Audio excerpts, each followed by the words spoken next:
most important thing for young people is to really focus on themselves. And I don't mean that selfishly. I mean it really, it's a time of learning. It's a time of looking at what might be in the future, whether you want to go to college or have a career or have a family, and to really learn the basics that need to be learned in order to be successful in life. And that includes communication, being able to read and write, to listen, to work on relationships. Communication is just a very key thing. Also, I think it's important to learn as much as possible during this time when that's really your full-time job as a youth, is to go to school and to learn as much as possible and prepare for the future. I think it's important for young people to really be concerned about politics and about local government. They're incredibly important for the quality of life of people in Sacramento and in any city. I think that local government is where people who live in a city have the most relationship with their government, and also the ability to have more of an impact than you can at the federal level or the state level. I used to call city politics in-your-face politics because it's a very direct form of representing people. People expect you to listen to them and to understand their issues and to care about their issues. So it gives youth a chance to really start to understand how our government works at all levels of government. But I think local government, both whether it's school boards or whether it's the city council or the board of supervisors, that's where most of the decisions are made that I think really affect people's lives. Obviously, for young people, we're talking about, bike trails, about parks, about community centers. This last year, we had the city had quite a budget shortfall, and so they ended up closing most of the community centers. That really took a lot away from people in the neighborhoods, their ability to meet with each other and to have recreation, even to have a place to do homework. Being able to build libraries in Sacramento was one of the things that I really felt the best about. And for all of the different things that cities do, whether it's animal care and animal control, whether it's the road system, bikeways getting to school or to work, air quality issues, congestion issues, even the design of cities, that very much matters. And I think that because youth will hopefully live within the city and stick around and maybe raise their own families here and live here a long time, I think it's very important to weigh in when you're young because it's going to be your community. So being a part of those decisions, I think, is an important thing to do if you can figure out a way to do it. I think there's a number of ways for anybody to have their voice heard at City Hall, but youth in particular, I think there are a lot of council members and city staff that really want to hear what youth are thinking, especially as it relates to those things that affect them. There is a youth commission. I started when I was mayor, and every district has at least one representative and an alternate, and that's one way for youth to have kind of an organized input into the city council, and they can either do that by being on the commission or by going to the youth commission meetings and getting involved in one activity or another. The city also has a lot of volunteer activities, from working on someone's campaign to helping run a community center, to doing projects like tree plantings and painting, and any involvement like that where you really get to give back to the community, I think is really rewarding. I mean, I certainly enjoyed it both when I was a youth and now. And so being able to, because we have the opportunities and the willingness to accept youth as volunteers as well as to seek their input, whether it's in the various community meetings or the budget workshops or whatever. It's a little hard for some students because of your schedule, but a lot of the volunteer activities are evenings and weekends. And if youth come up, whether it's through a school project or a club or what have you with the project that they want to do with the city, I think the best bet is to either contact the Neighborhood Services Department or someone at Parks and Recreation or even their council member's office. Because there's often both a lot of opportunities, but people are always looking for ways to both help youth be involved and also as a way of hopefully getting people at whatever age interested in being involved in the city. It shouldn't just be done by city staff. It's a city and it's a community, and people benefit by being a part of it. I look back at so many different things that I was able to do as mayor, and it's hard to choose just one. I think that the times that were most rewarding for me was when we actually did ribbon cuttings on new facilities such as libraries and community centers. I remember opening the Meadowview pool, the first big pool project for a long time in Sacramento, and seeing all the kids, run into the pool. And it was a cold day, and it didn't matter because the pool was heated.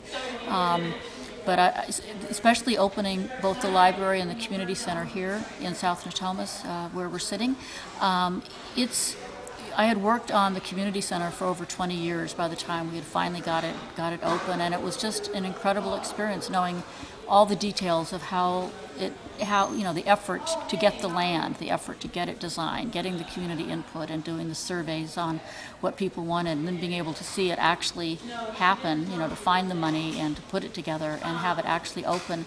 That would probably be from a youth perspective, just knowing that the youth in this community needed to have a place to gather. We needed places for exercise, for art, for recreation, and we needed that library because people needed to do their homework, they needed to have access to the computers and access to knowledge. So probably the South Natomas Community Center and Library would be my proudest time.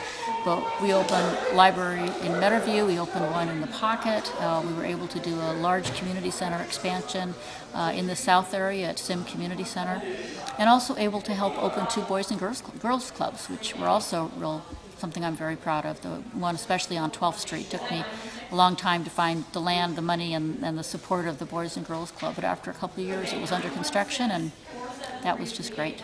So we were able to do a lot of things. Things that benefit youth also benefit the rest of the community. So it's being able to give people access to knowledge and information and to help them be healthier. It's very important for people to understand what they need to do to take care of their own health.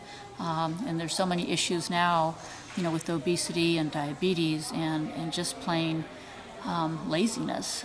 We need to do better at taking care of our bodies, and youth in particular. It's an opportunity to get the food you need to have a strong body long term. A lot of the diseases that start in people start when they're young and don't get corrected, and that's another important thing that I think people need to focus on. It's been a really long time since I had a student lunch, I have to admit. The last one was at the Dos Rios Elementary School. And I know that there's been a lot of work done to try to make them healthier, to add more fruits and vegetables, to add food that has lower fat, and that's healthier, basically.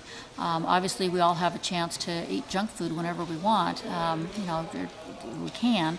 But I think that it's really important for schools to set some examples pretty much across the board, and I think that comes down to food as well. I would love to see more cooking classes, either here in the community center or throughout the schools of Sacramento. There's an awful lot of people that just don't know how to cook healthy food anymore, and we need to learn the differences between basic things like full carbohydrates and starch and protein and all the different vitamins that build our health and build our strength.